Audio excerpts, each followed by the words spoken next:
Hello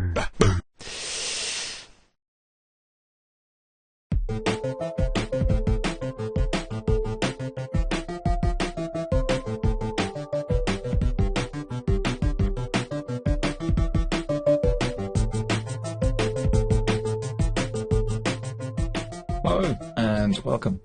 So today we're going to be rigging up a face, and the first thing you need to do is put a set of joints into the face in the correct locations.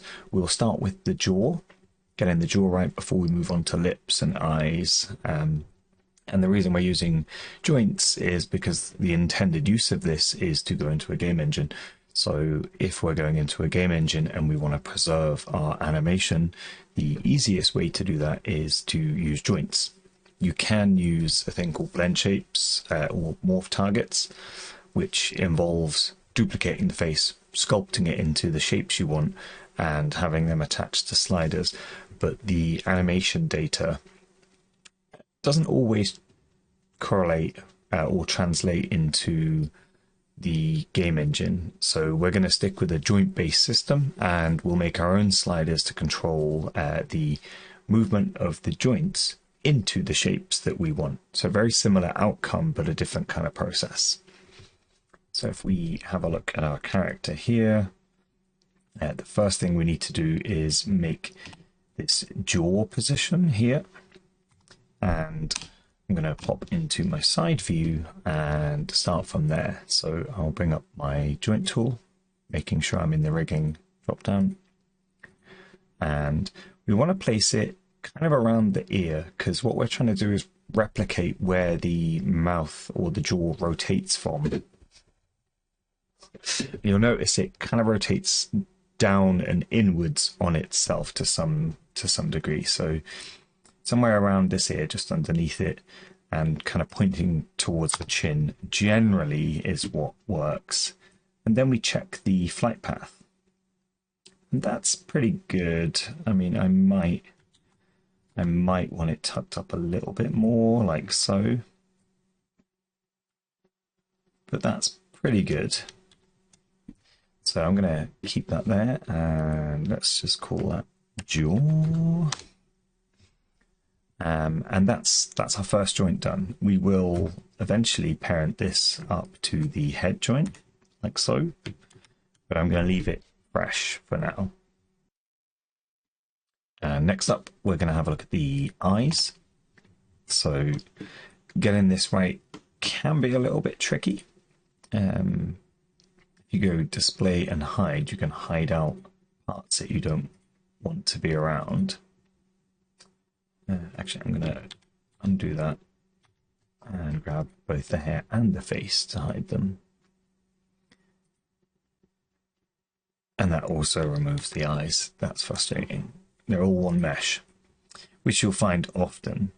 They weren't originally, so I'll go into face mode, double click on the eyeballs, and then instead go to isolate select and view selected, so we can only see the things that we have selected now. And the reason I want these to be isolated is because I want to find the exact center and stick a joint onto that. So if I get my joint tool now, and I can zoom right in, I might even make it so that you can always see the wireframe of my polygon, or just the vertices. Oh, I didn't have them selected. Silly boy. Okay, so they're always selected, always visible now. So go back to my joint tool. If I hold down the V key, you can see up the top here, when I press V, it brings up that snap. So that just snaps to points, and it can include various different types of point, but I, in this case, want it to be to my verts. So there's one there. Press G to repeat the same tool, and get one here as well. Press enter. Go back over here, and let's now remove our constant vertex on. There we go. And we can have a look at what we've got. So we've got joint 3 and 4. Press F to zoom in, and they are smack bang in the middle. Beautiful. So we won't use this joint as the actual eye joint. We'll use that as the joint that the end joint of our joint, so that the actual rotational joint can look at that. So if I come back out and in here, I'm going to reset that. And then in here, I'll double click those. And then on the outliner, select my joints. And do the same thing again, but this time I've included my joints in there. I might also make my joint display size a little bit bigger.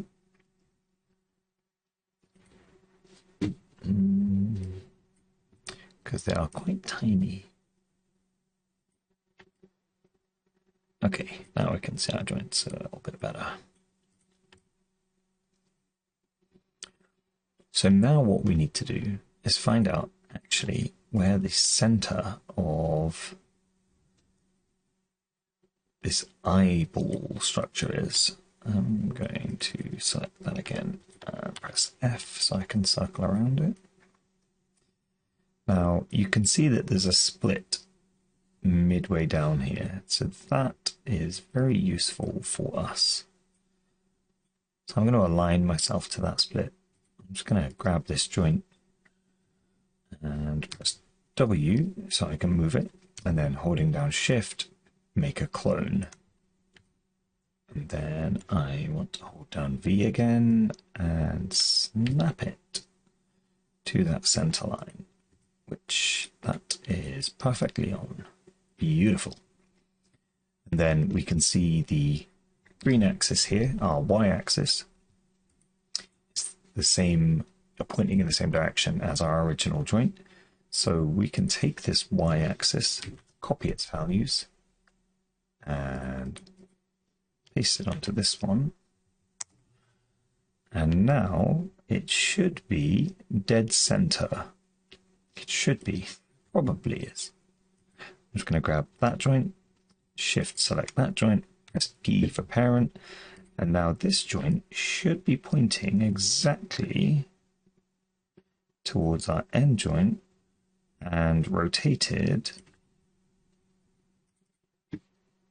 correctly. Well, it's not rotated correctly. You can see that this is off axis, but we can rotate it correctly because we now have that end joint. So I'm going to go to my orient joints, primary axis X, others are double Y, and then click orient. And now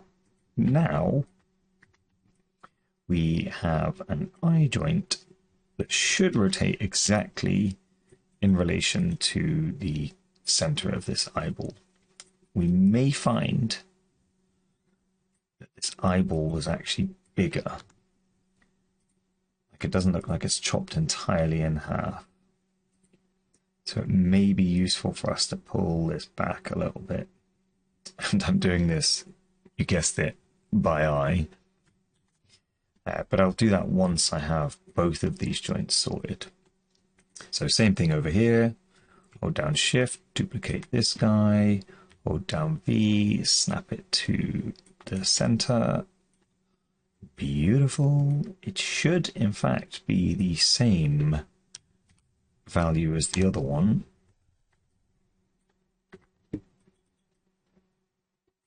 And we can check in the side view if we want to make sure, but yeah, that's perfectly aligned. Lovely. So now same thing again, select the look at, select the main joint, parent, orient. Job is a good one, as they say. Now both of these joints have a bunch of dirty crap on them. No rotations though, so if we went modify freeze transforms, very little is going to happen because it's only the orient, the rotation values that it cares about. So So we are now in a good position, and we can undo the isolate select with two joints pointing in the right direction. So now if I move them back a little bit, they should track along the same axis, and then we can grab this guy, and we can, if we want, delete these guys. I might leave them for now, and you'll see why. But we can always come back and delete them. They're no longer needed. We have the joint orient sorted, and that was essentially all they were needed for. So I might just call this R_I, and then this one L_I.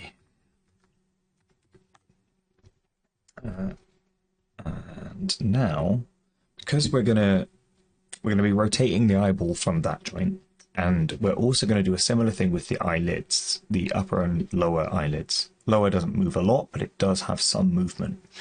And we're going to take this joint, duplicate it, so that we can move it up slightly, and then duplicate it again and move it down slightly. So just either side of the eyeball, or the eye joint, we have another set of duplicate joints, and we're going to use them to control the eyelids.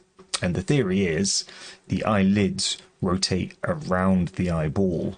So if the eye joint is correct, then they should rotate exactly over the eyeball.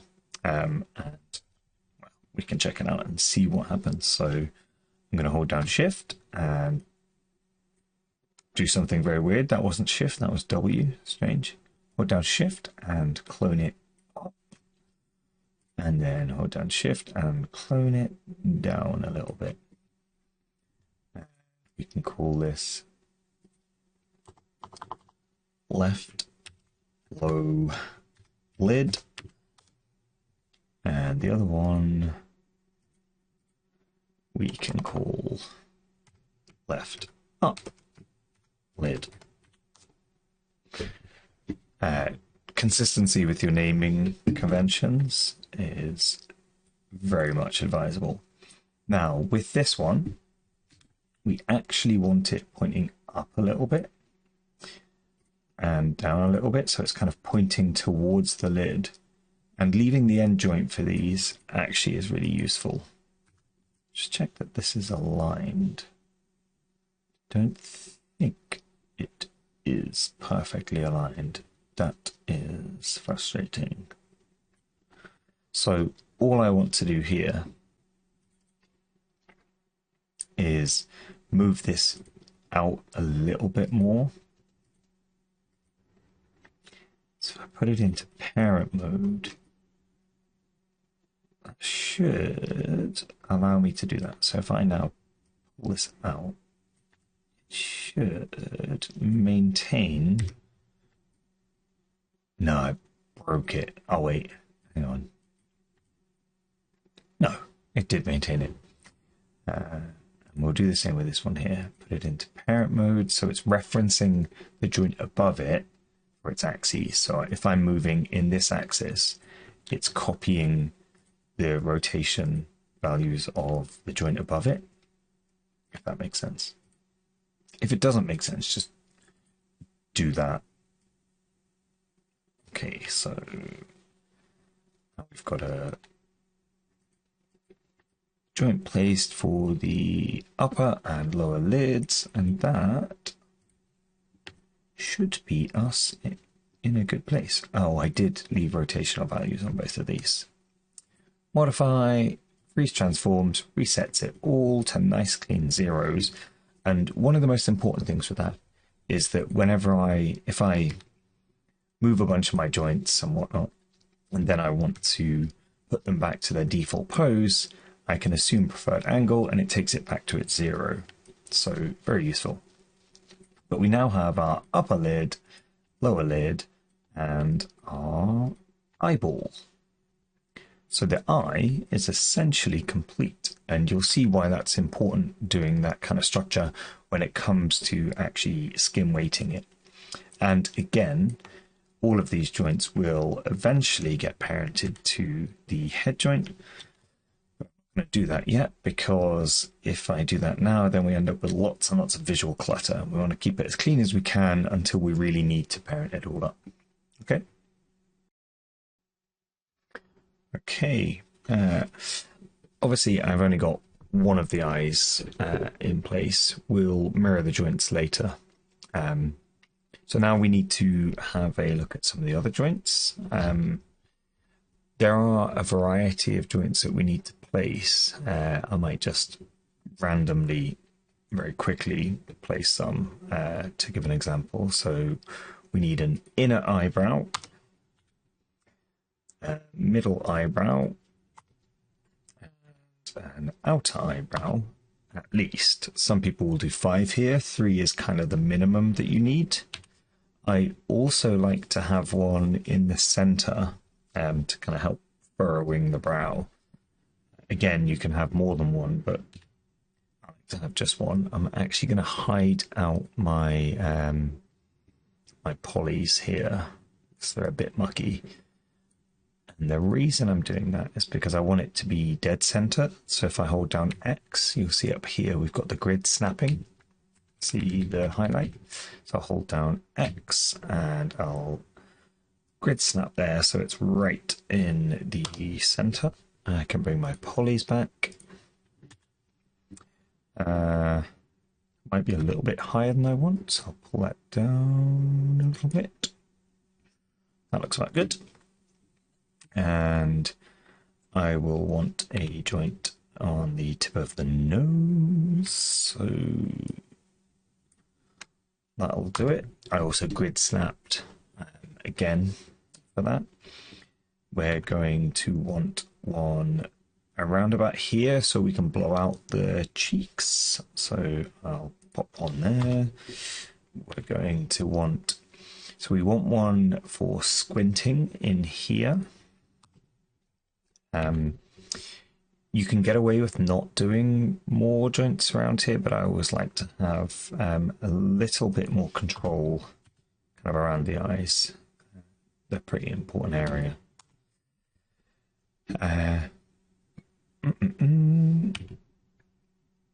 Now, you can also have kind of like a cheek riser around here, which I quite like to have. I guess you could call it optional. I'm not sure it is optional. We also want to be able to flare our nostrils. So I'll place one around about here and we'll mirror that. And then we get onto the lips. Actually, I'll come back to the lips. I haven't done the forehead. It's always good to make sure you've got a little bit of control up around here. You may or may not use that in your animations, but I do like to have scope to just have a little bit of kind of skin stretching up here. It also helps for when you're skin weighting the eyebrows to kind of be able to offset some of that weight and unload it onto the main brow controllers or forehead controllers. And then we get down to our lips, and this joint here could be problematic. We'll deal with it.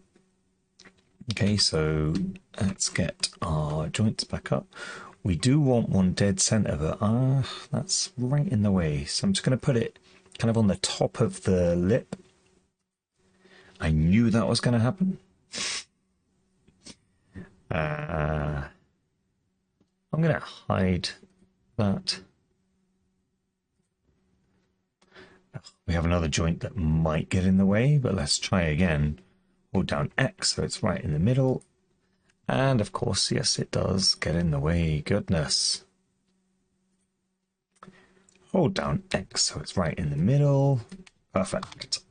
There's our mid lip. Press G again.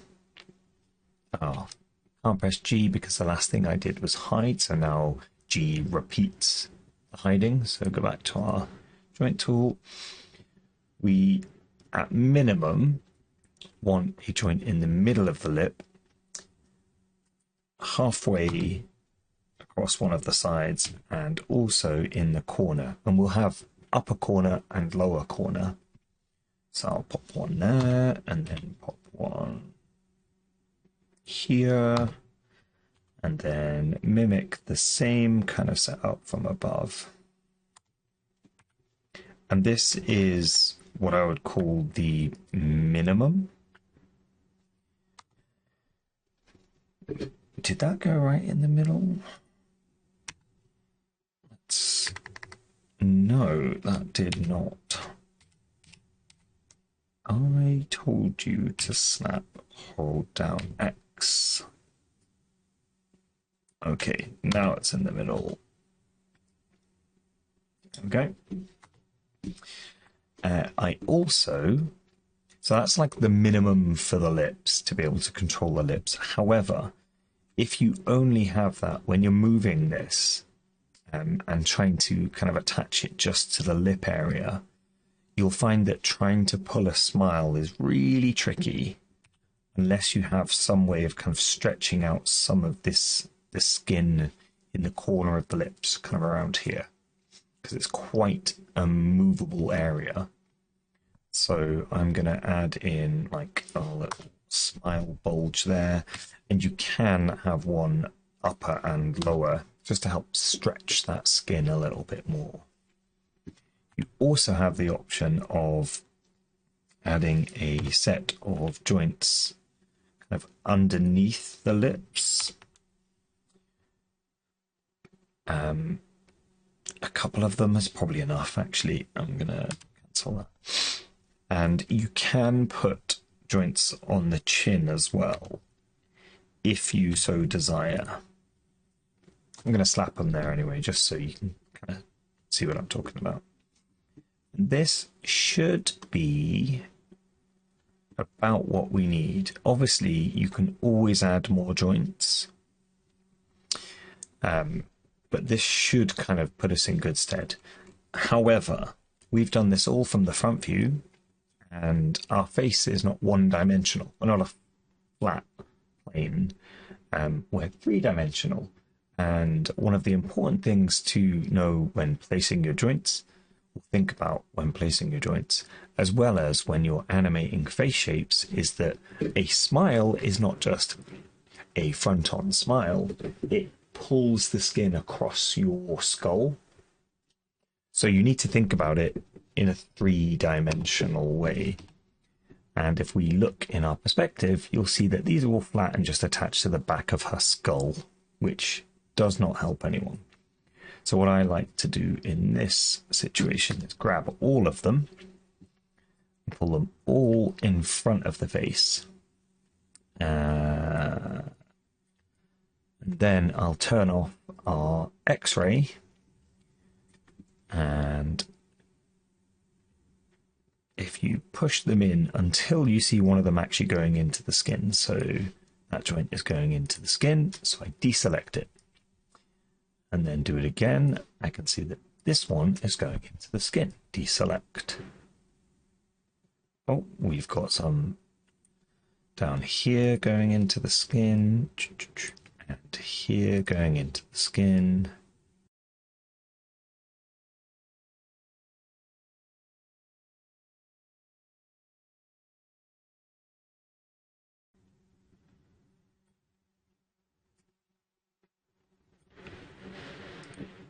And then one remains, and we can make our handles a bit bigger. Beautiful. Right. They are all placed, and you just want to check that they line up with where you want to control them from. These are okay. I'm not so sure about the chin one there. I might bring that out a little bit.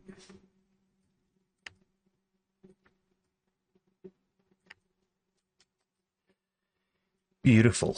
Now, I tend not to animate my ears much, so I haven't included that.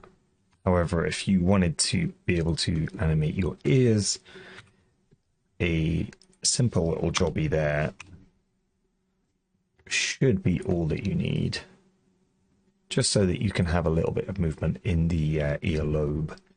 And similarly, if you wanted to be able to somehow waggle the cartilage in the top of your ear, if that's something that you can do, cool, I guess. This face, by the way, is me trying to waggle the top of my ear. I don't think I can do it. You, however, might be more skilled in ear waggling than me, in which case, knock yourself out. And this, I would say, is good. I think I'm all right with that. Then I'll just need to rename all of them, and I can have a look at their rotations. Like, am I happy that this rotates like that? I'm in object mode, so that is its rotation and its movements. Am I happy with it being like that? Oh, actually, I need to place that a bit better. So I can have a look at that and edit actually like which way these move. Like, for instance, this guy here, you could, if you wanted to, have it so that it's tilted, so that whenever you pull it, it actually pulls downwards like so. And you could also rotate it so that when you're pulling it in that angle, it's kind of more pulling along the side of the face instead of pulling straight out in this really unnatural way. This one is a great example of that. Generally, it will kind of follow like the normals. If you don't know what normals are, like every surface has kind of a perpendicular, like I'm just going to call it an arrow where it points perpendicular to where the face is facing. And that's your normal.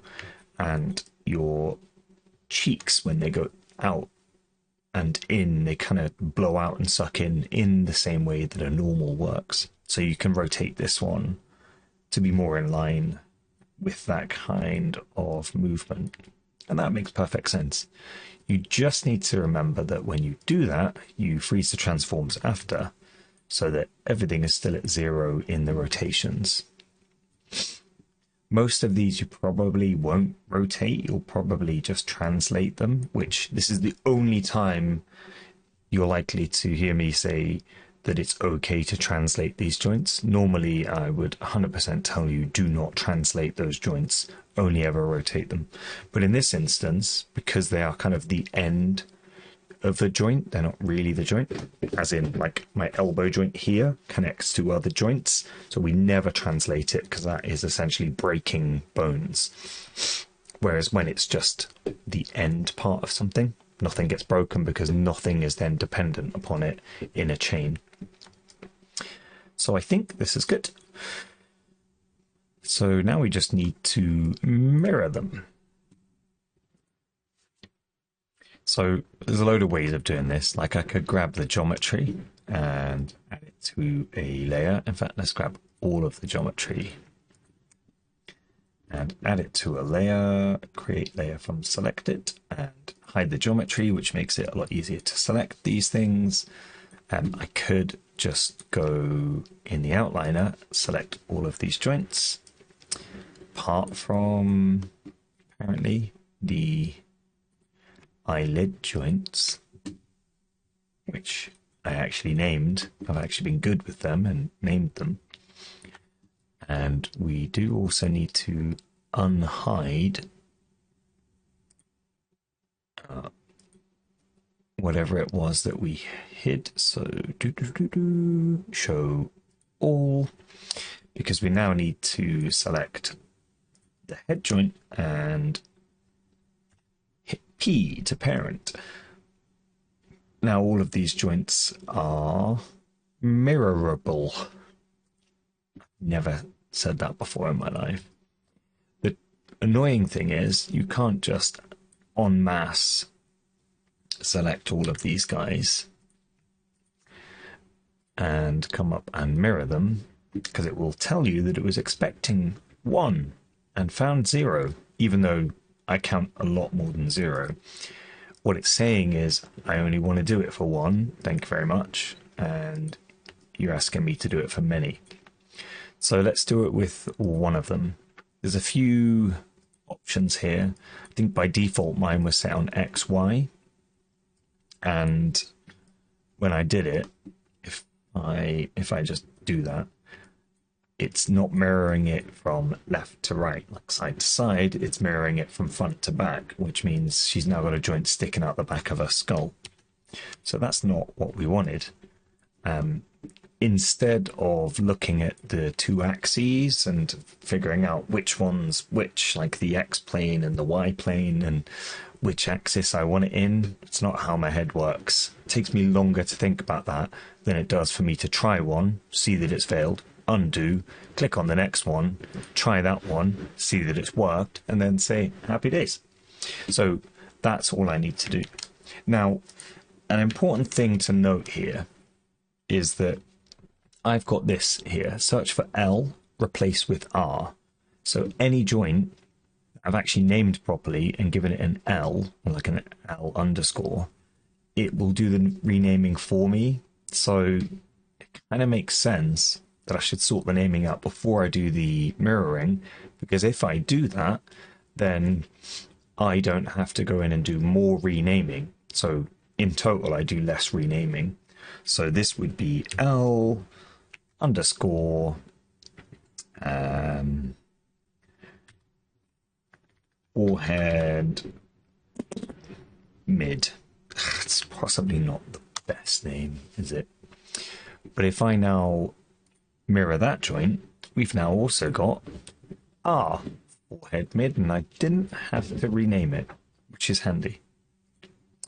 And then this one here, if I call it L underscore forehead outer and click apply, then we get that joint there as well. So I'm probably gonna pause it there and speed run this and come back to you after. And we're done. Well, I think we're done. Yeah. Some of these naming conventions might be useful to you. You might have your own way of doing it. I tend to like having a underscore to separate. I just find it easier for me to read. There might be one or two that I forgot, like brow center, for instance, just there. Let's underscore that. Or the joints that are in the center, I've been putting M. I don't use M for anything else. So like the lips have these ones right in the middle, so I put an M there to indicate middle. Anything that's upper lip, I just have up. Anything lower lip, I just put DN for down. I've called these underlip. Call them whatever you want. That works for me. But they are now all ready to go. And I think... No, I know I've missed one. I see you here.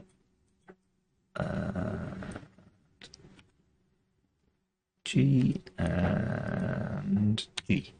So these ones I will check quite often, no matter how good your model is or your artist is that gave you the model. Quite often there's a little bit of asymmetry that happens in faces. It shouldn't. They should be totally symmetrical.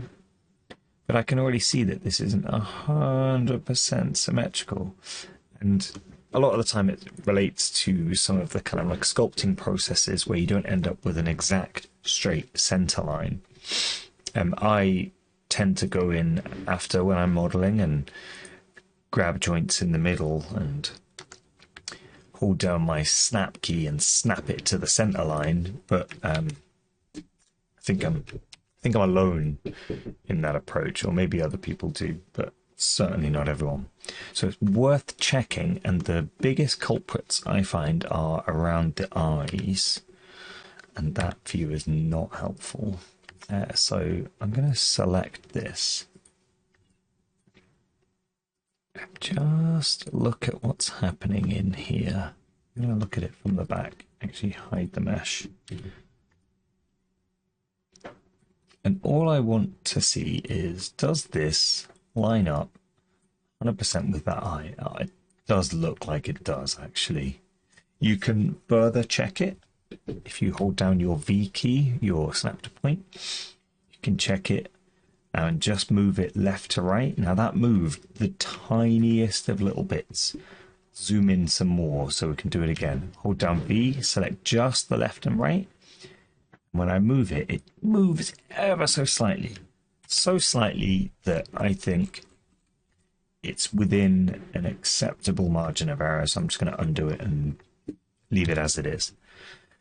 So there we go. There is our messy as hell face with a big spider graph going on. But we are done.